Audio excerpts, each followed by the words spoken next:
The Word of God is alive and powerful, sharper than any two-edged sword, piercing even to the dividing asunder of the soul and spirit, and of the joints and the marrow, and is a critic of the thoughts and intents of the heart. All Scripture is God-breathed, and is profitable for doctrine, for reproof, for correction, for instruction in righteousness, that the man of God might be mature, thoroughly furnished unto all good works. Before we start our Bible study today, as it is our custom, may I ask all of you, ang atong mga subscribers, followers, atong isig ka magtutuo sa paghunong una sa pipila ka gutlo by putting yourselves in the presence of God. Let us set aside sa tanan nato mga suliran, mga kabalaka sa kinabuhi, mga negatibo nga mga panguna-una for the next half hour or so.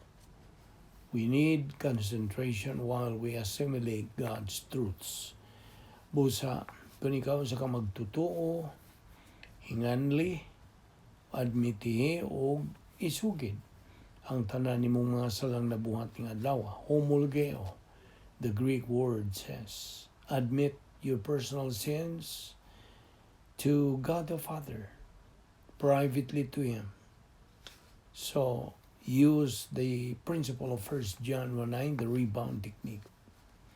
Apanalang kanimo dili pa magtutuo ang imong giatubang, dili ang imong pagsugid sa imong mga sala, kundi ang imong pagtuo kang Ginoong Jesucristo, ingon nga imong manluluwas, busa mag-ampot ka sa hilom.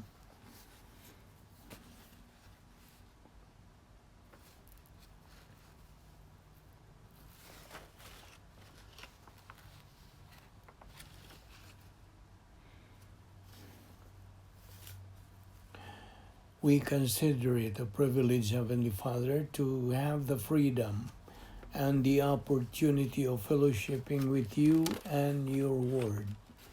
Nagapasalamat kami kanimo sa imo pagdala ka namo nining dapita sa makausaparo kami, magkapadayon sa pagtuon sa imong kamatuoran, which we badly need in our spiritual life.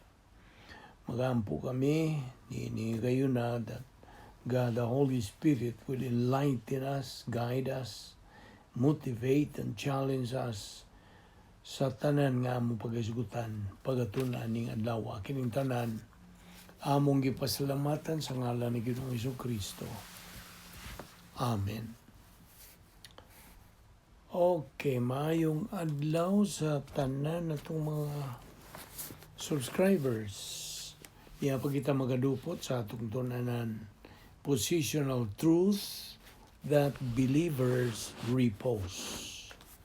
Okay, ablihang imong Biblia karon sa Roma 8, versikulo 5. Nga nagkanayon kini. For those who are living according to their flesh, meaning carnal, do mind the things of the flesh, but they that are after the Spirit, the things of the Spirit. Nasayo na kita nga, duha ka kasi mga magtutuo. Losers and winners. Now, kinsa man yung mga losers? Kini mga loser believers, mga karnal kini sila mga magtutuo. So, naigo sila niya itong Roma 8:5. For those who are living according to their flesh, carnal. So they are losers, miserable, disorganized, confused, ubos sila sa disiplina sa Diyos. Now, if he continues to perpetuate his carnality, he becomes useless to God, folos. Now, alam kanimo, fellow believer, do you want to be in this kind of condition in your spiritual life? You see, it's all a matter of choice. Naragis yung mong pagpili. Again, let us repeat to emphasize here. How do we believers become useless to God? Tubag? By being negative to the Word of God. Now, there are common personal sins committed by believers of today. Ang naguna nini, post-salvation sinning. Ikadua, post-salvation doing of human good. O ang ikatulo, post-salvation evil. Under this, we have legalism, self-righteousness, etc. And number 3, Christian activism.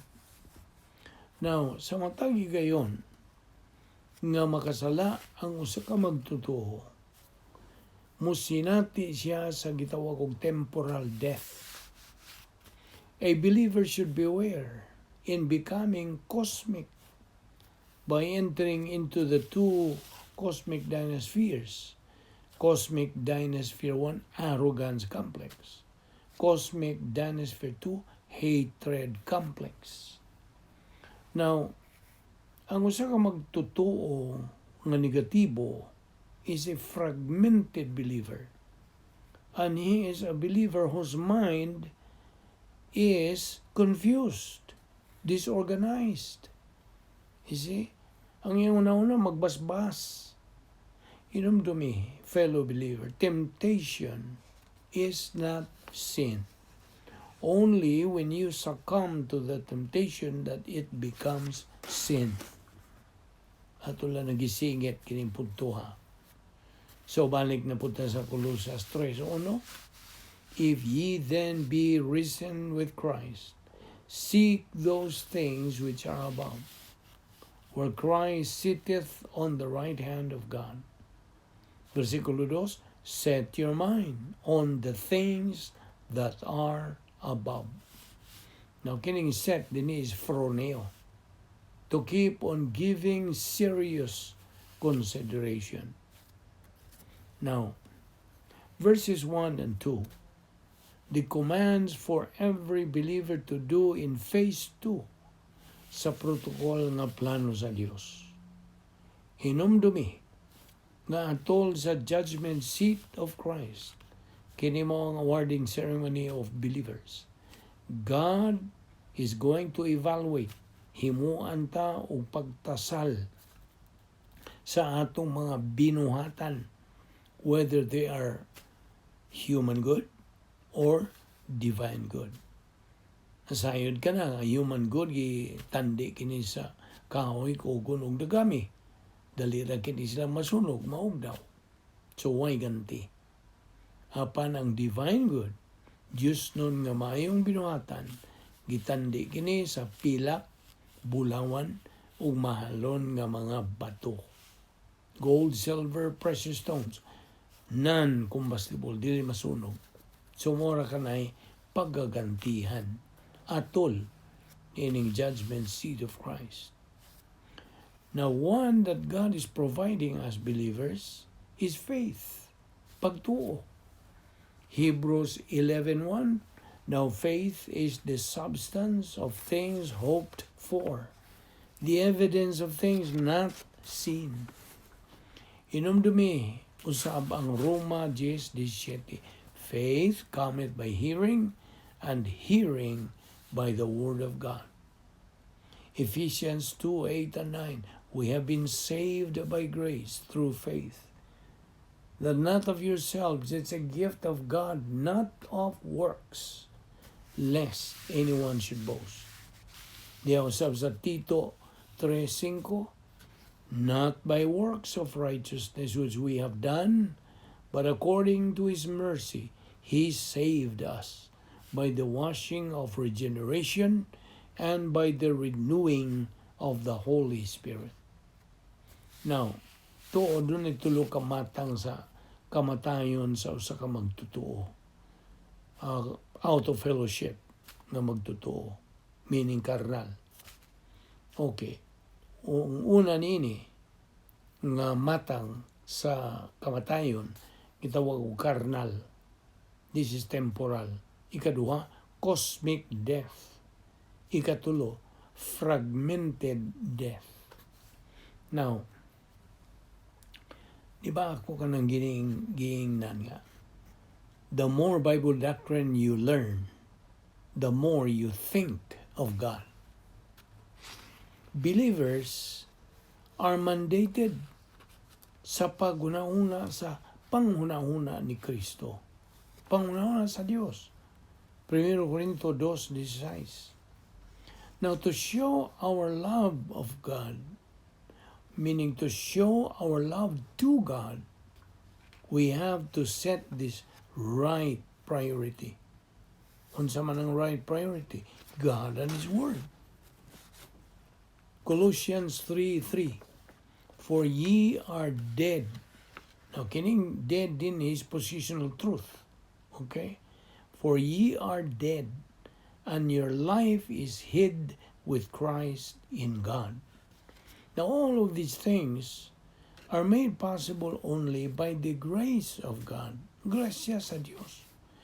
Which includes our resurrection. God will raise up all believers. God will raise us up, believers. Hinumdumi, being in union with Christ, that is the positional truth. That we believers repose. That is the beginning of a believer's life after salvation.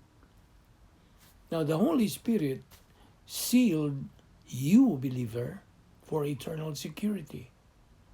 Eternal life is imputed to the believer once and for all. Once a believer, always a believer.